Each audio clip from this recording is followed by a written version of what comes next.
Hi dear friend, आप सभी देख रहे हैं स्ट्रक्चर मैकेनिक्स और जिसमें एक अदर डिफरेंट क्वेश्चंस आपके सामने लेकर आए हैं। मैंने आपको पहले भी बोला है कि मैं जितने भी डिफरेंट टाइप के क्वेश्चन हो सकते हैं वो सभी टाइप के क्वेश्चंस को यहाँ पर मैं आपको बता दूंगा ताकि आपके सामने किसी भी टाइप के क्वेश्चंस आएँ तो आप उसको आसानी से सॉल्व कर पाएँ। बाकी मेथड तो ऑलरेडी आपको समझ में आ गया है, बट देखिए यहाँ पर क्वेश्चन क्या बोला है। A fix beam of span 6.5 metre, span का दे दिया, लेंथ दे दिया 6.5 मीटर का स्पान है, carries 2 point load 25 kilonewton each at 1.5 metre distance from both support. कहने का मतलब ये कह रहा है कि जैसे कि मैं यहाँ पे बना दूं, ये आपका बीम है, ठीक है,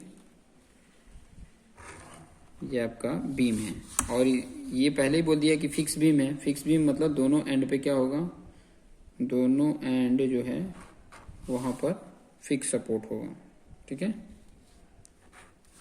ये फिक्स सपोर्ट इस तरीके का, ये फिक्स सपोर्ट है। और उसके बाद बोला है कि इसका जो लेंथ है वो कितना है, 6.5 मीटर है, ठीक है, 6.5 मीटर है। फिर उसके बाद से इसने क्या बोला है कि एंड से देखो, both support from the both support, यहाँ से सपोर्ट और ये सपोर्ट से 1.5 मतलब 1.5 मीटर पे एक यहाँ पर और एक यहाँ पर, ये दो जगह पे क्या है, पॉइंट लोड है 25 किलोन्यूटन का। पॉइंट लोड है कितना, 25 किलोन्यूटन का। तो मैं यहाँ पर लगा देता हूँ इस तरीके का, आपका एक लोड यहाँ पर है और एक लोड यहाँ पर है, ठीक है, ये दो लोड और कितने हैं, 25 किलोन्यूटन का ये भी है और 25 किलोन्यूटन का ये भी है, ठीक है। ये चीज़ें हो गया। अब इसका बोला है कि एसएफ और बीएम डायग्राम इस बीम का ड्रॉ करो, ठीक है। तो एसएफ और बीएम डायग्राम ड्रॉ करने से पहले मैंने आपको बताया था कि इसकी जो है लाइनिंग आपने ड्रॉ कर लेनी है, डैश डैश डैश करके, ठीक है, कि ताकि आपको बनाना ईजी रहे। इसका भी उसी तरीके से कर लेंगे। एसएफ डायग्राम और बीएम डायग्राम बहुत ही आसान है, बहुत ही सिंपल है। सबसे पहले ये इस डायग्राम को क्या बोला जाता है, लोड डायग्राम या लोडिंग डायग्राम बोल सकते हैं। लोड डायग्राम हो गया, ठीक है। उसके बाद से इसको सबसे पहले क्या कर लिया जाता है, सिंपली सपोर्टेड एज्यूम कर लिया जाता है। देखो मैं बिना स्केल का ड्रॉ कर दिया, ये जो फिक्स था इसको सिंपली सपोर्टेड और लोड जो था उस पर लोड का भी लाइनिंग में ड्रॉ कर देता हूँ कि ताकि बेटर तरीके से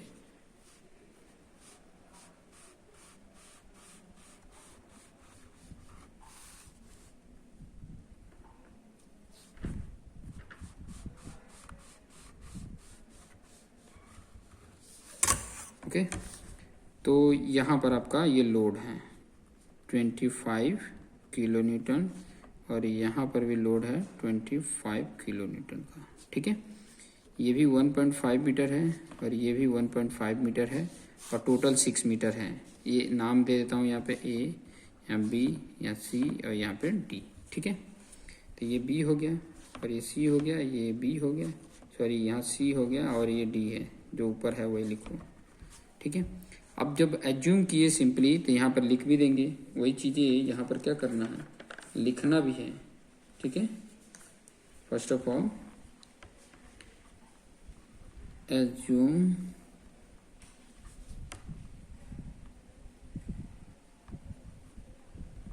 simply supported beam width loading, ठीक है, विथ लोडिंग, लोडिंग के साथ इसको सिंपली सपोर्टेड एज्यूम करेंगे। उसके बाद से इसका बेंडिंग मोमेंट डायग्राम क्या होगा वो बताना है, ठीक है। बेंडिंग मोमेंट डायग्राम यहाँ पे बताता हूँ कैसे आएगा, यही चीज़ें यहाँ पे सीखना है कि इसकी बेंडिंग मोमेंट क्या होगा। ये ए पॉइंट है, ये बी पॉइंट है, ठीक है। तो अब यहाँ पर इसका बेंडिंग मोमेंट डायग्राम बहुत ही इंपॉर्टेंट रोल है कि कैसे पता चलेगा। आपको ये पता है ना कि ये आर ए कितना होगा रिएक्शन, ये आर बी कितना होगा रिएक्शन, तो आपको सीधा सीधा दिख रहा है कि यहाँ से और यहाँ से टोटल लोड कितना है 25 और 25 50 और 50 देखोगे कि दोनों अगर इक्वली पार्ट करो तो आधा इसके लिए आधा इसके लिए हो जा रहा है, मतलब इक्वली पार्ट हो जा रहा है। तो सीधा सीधा इसका आर ए 25 किलो न्यूटन हो जाएगा और इसका आर बी 25 किलो न्यूटन हो जाएगा, अब यहाँ पर देखिए, अगर मैं यहाँ का मोमेंट निकालूँ यहाँ का, तो इस तरह का देखेंगे तो एक तो इसके लिए मोमेंट क्या होगा, आर ए इंटू 1.5, यही तो इसका मोमेंट होगा। तो यहाँ पर मैं इसका लिख सकता हूँ मैं क्या, यहाँ पे एम सी, ठीक है, एम सी कितना होगा, आर ए इंटू 1.5, कितना कर देंगे, आर ए कितना है 25 इंटू 1.5, और ये कितना आ जाएगा, मल्टीप्लिकेशन कर लेते हैं यहाँ पे, क्योंकि लोड इंटू, देखो ये लोड है इंटू परपेंडिकुलर डिस्टेंस, या तो इधर का भी ले सकते हैं, सेम ही वैल्यू आएगा, ठीक है, इधर का भी लोगे तो सेम ही आएगा, लेकिन इधर में क्या होंगे, दो होंगे, देखो ये भी आएगा ये भी आएगा, और इस तरफ में एक ही आ रहा है, ठीक है, तो दोनों तरफ का ले सकते हो, कोई भी एक तरफ का। तो देखो 25 इंटू 1.5 करोगे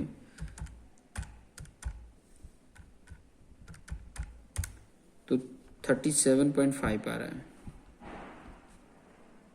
और यहाँ पर ध्यान देना कि जब राइट साइड का, सेक्शन के राइट साइड में लेते हैं तो जो आपका ये क्लॉकवाइज है वो प्लस में रहता है, एंटी क्लॉकवाइज माइनस में रहता है, ठीक है।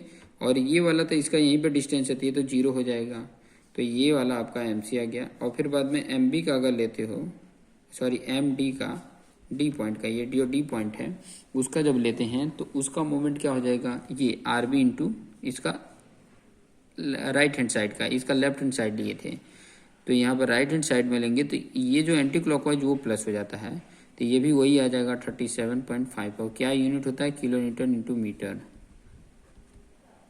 ठीक है। ये आ गया मोमेंट। अब मोमेंट ड्रॉ कर लेंगे, ठीक है, कितना आ रहा है यहाँ पर, और ये हमेशा जब भी यूडियल होता है तो एक यहाँ पे आया और इसके ही पैरेलल में ये आ गया, तो यहाँ पर ड्रॉ कर देता हूँ मैं, ऐसे हो गया,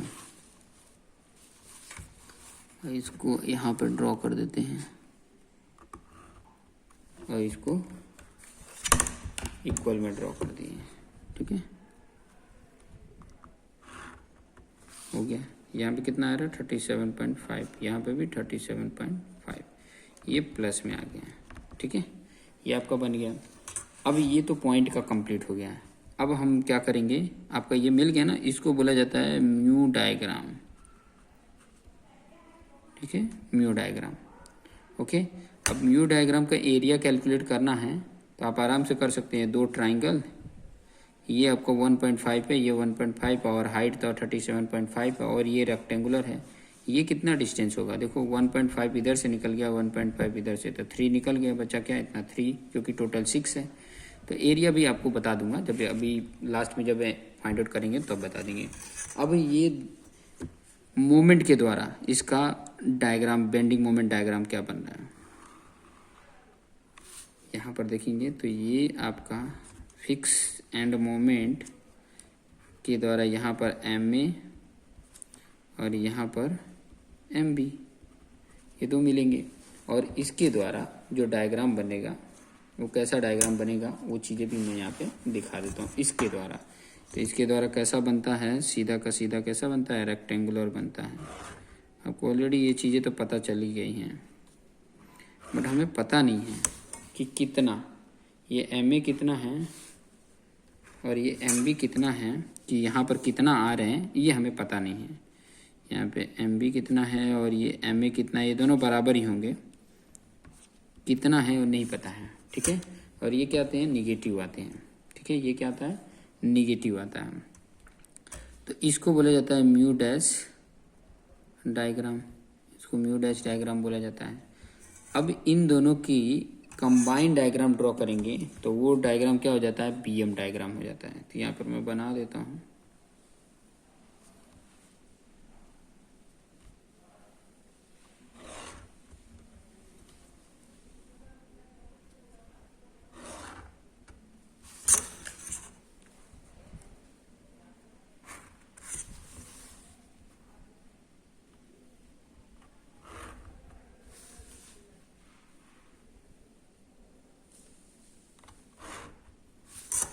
ये बन गया, ये आपका पॉजिटिव, ये आपका नेगेटिव, ठीक है।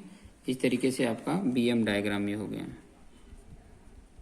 लेकिन एक चीज़ आपने ये ड्रॉ तो कर ली है, लेकिन ये पता नहीं, ये तो 37 आपको पता है, 37.5, ये 37.5। अभी हो सकता है कि अगर ये वैल्यू ज़्यादा आ गई, एम बी की वैल्यू ज़्यादा आ गई, या एम ए की वैल्यू ज़्यादा आ गई, दोनों एक ही बराबर होता है, तब तो ये इसके अंदर आ जाएगा, ये बाहर की तरफ आ जाएगा। ठीक है, तो ये चीज़ें कैलकुलेट करने के लिए, ये एम ए और एम बी कैलकुलेट करने के लिए क्या यूज़ किया जाता है, एरिया मोमेंट मेथड यूज़ किया जाता है। यहाँ पे लिख रहा हूँ by using area moment method. इसके द्वारा ये क्या बताता है कि area of mu diagram plus area of mu dash diagram equal to 0 होता है, यही बोलता है। ठीक है, तो अब देखिए इसका एरिया की बात कर रहे हैं, तो इसका एरिया क्या होगा, तो देखिए यहाँ पर एरिया इसका कैलकुलेट करना है। तो पहले तो ये दोनों सेम है, ये भी 1.5 है, ये भी 1.5 है, हाइट भी सेम है, तो ट्राइंगल का एरिया क्या होता है, देखो पहले तो 2 है तो 2, और एरिया ऑफ ट्राइंगल क्या होता है, हाफ इंटू बेस क्या है, ये है 1.5, और हाइट ये 37.5, ये प्लस रेक्टेंगुलर भी तो है, ये है आपका कितना, ये है आपका 3 इंटू ये हाइट 37.5। ये तो सिर्फ अभी म्यू डायग्राम का एरिया हुआ, प्लस म्यू डैश का डायग्राम का एरिया क्या हो जाएगा, एम ए इंटू एल मतलब 6 इक्वल टू 0 करोगे। अब इसको सॉल्व कर लेंगे, इसमें देखो ये 2 कैंसिल, यहाँ पे देखोगे तो 1.5 इंटू 37.5 और यहाँ पे 3 इंटू 37.5, तो दोनों में कर लेते हैं। 37.5 इंटू 1.5 किए, जितना आया उसमें एडिशन कर लेंगे इसका, 3 इंटू 37.5 ब्रैकेट एडिशन कर लिया, जो वैल्यू आया वो लिख लेते हैं, 168.75 प्लस ये वाला M A into 6 equal to 0। अब ये इस तरफ जाएगा तो क्या हो जाएगा, M A into 6 equal to -168.75, और 6 से डिवाइड कर देंगे तो एम ए आ जाएगा, और कितना आ जाता है, वो आ गया -28.125 किलो न्यूटन इंटू मीटर आ गया। ये चीज़ें कैलकुलेट होके आ गई। ठीक है, और यही सेम वैल्यू तो एम बी भी है,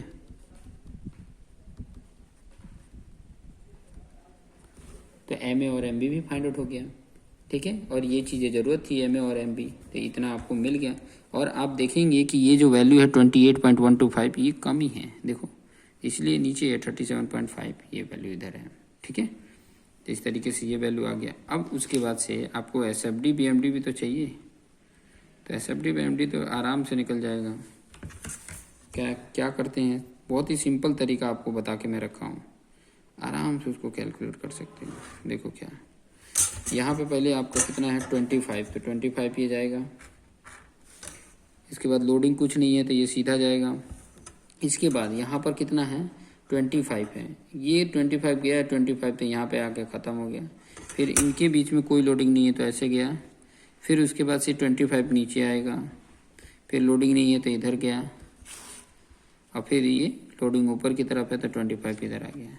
तो इस तरीके से ये माइनस ये प्लस, इस तरीके से आपको बन जाएगा। हालांकि ये दोनों सेम डायमेंशन है तो अलग अलग दिख रहा होगा, वो ड्रॉ करने में मिस्टेक है, बाकी तो सही है। ये प्लस है माइनस है, ठीक है, यहाँ 25, ये भी 25, ये भी 25, ये भी 25। ठीक है, तो इस तरीके से आपका एस एफ डी हो गया, ये एस एफ डी, और ये बी एम डी था। ठीक है, इस तरीके से आप बना भी सकते हैं।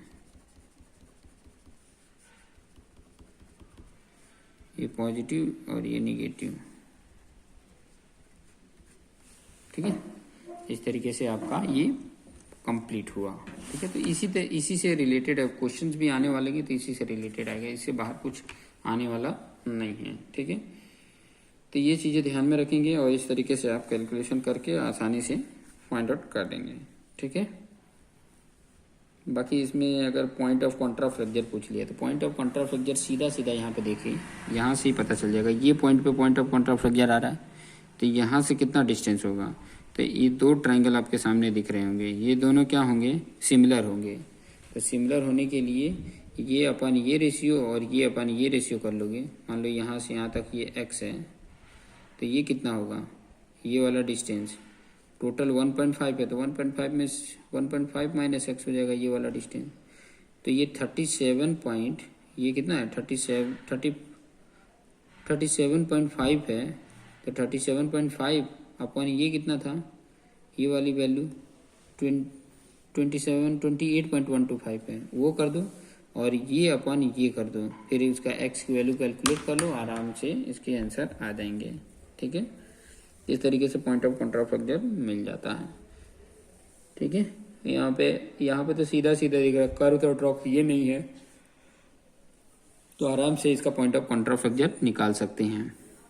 ठीक है, अगर नहीं पता चलेगा तो एक बार मैसेज कर देना, मैं इसका पॉइंट ऑफ कॉन्ट्राफ्लेक्चर भी बता दूंगा, ताकि आप आसानी से सॉल्व कर सकते हैं। चलिए यहीं पे बता भी देता हूँ, सीधी बात है इसका। अगर पॉइंट ऑफ कॉन्ट्राफ्लेक्चर यहाँ पर तो वही एक्स मान लिए, तो सीधा है देखो 37.5 अपन ये 28.125 इक्वल टू ये 1.5 इन minus x upon x.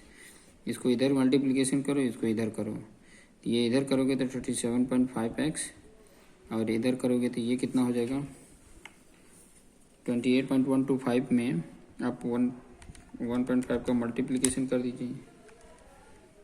28.125 into 1.5 का मल्टीप्लिकेशन किया, ठीक है, कितना आया 42.18x, सॉरी ये वैल्यू हो गया और फिर बाद में माइनस 28.125x हो जाएगा। ये इधर जाके ऐड हो जाएगा, ठीक है, ऐड हो जाएगा, फिर बाद में ये इधर आके ऐड होगा, फिर x इक्वल टू क्या हो जाएगा, देखिए ऐड करता हूँ 37.5 प्लस 28.125 ऐड हुआ और ये डिवाइड किससे हो जाएगा, ये तो मल्टीप्लिकेशन ऐड होके इधर आएगा, फिर वो आया कितना, इतना आया 65.62, तो ये 42 से डिवाइड कर दोगे 42.18 डिवाइड बाय आंसर कर दोगे, इक्वल आ जाएगा आपका एक्स की वैल्यू आगे 0.64 मीटर आ गया।